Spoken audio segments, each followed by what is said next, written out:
Roshsal said that one of the foundations of tshuva is that the person believes and trusts in the magnitude of God's compassion, that in certainty there is good hope to rectify everything he did wrong in the days of his life. For most people, due to their constricted and limited mind, think that there's also a limit and end to God's compassion, and therefore it appears to them that on certain sins, and especially on an abundance of sins and iniquities, tshuva already does not help at all, and there is no hope and remedy for the sinner. And that's why there's such leaders and advisors that cause people that have transgressed severe and bitter sins to despair completely and don't want to be involved with them at all. But the true tzaddikim that truly grasp God's compassion know well that on every sin and iniquity, no matter what, tshuva helps, and there is no end and limit at all to God's compassion at all,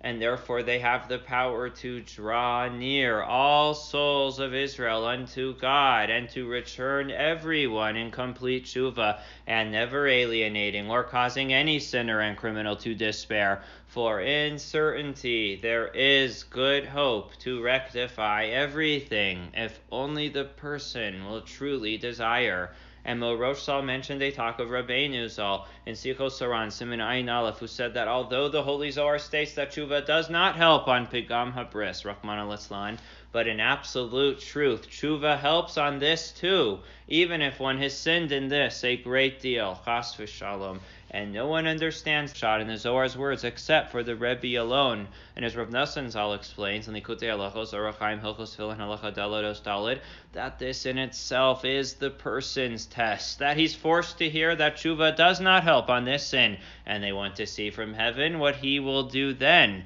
For when he does not have proper encouragement, and when he hears that tshuva does not help, he forsakes himself completely and despairs from rectifying that which he did wrong, and therefore he truly does not merit to make tshuva. But when he has true encouragement and does not look on any matter in the world, only pushing himself to enter unto God and to make tshuva on all of his actions, then in certainty his tshuva is accepted, and he merits to rectify everything. And Roshsal said that therefore if the person hears from the mouth of any individual that no matter what, tshuva won't help for certain sins, etc., know that this individual is only an agent of the Samech Mem to alienate the person from the ways of tshuva, and it's forbidden to pay attention to his words at all, for there is no flesh and blood appointed over Gan Eden and over Gehenim to determine these matters, and permission is not granted to any flesh and blood to rule who is able to make tshuva and who is not able to make tshuva,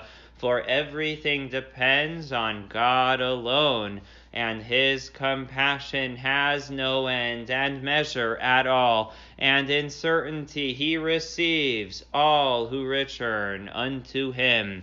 Happy is the one who merits to make a true tshuva.